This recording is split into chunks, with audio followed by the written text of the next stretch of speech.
Hi everyone, in front of me I've got CUBOT King Kong 6 and let me share with you how to reset up preferences on this device. So let's start with opening the settings, and now find apps and notifications. They should be on the third position in the list, so let's tap. Now we have to tap on see all 29 apps, of course 29 in my case. In your case this number can be different, so let's tap on it and tap on the three dots icon in the right upper corner.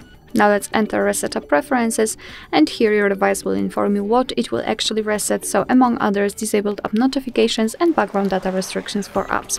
What's more, no worries, you won't lose any app data, so simply tap on reset apps and basically this is it. Alright, so that will be all. Thank you so much for watching. I hope that this video was helpful, and if it was, please hit the subscribe button and leave the thumbs up.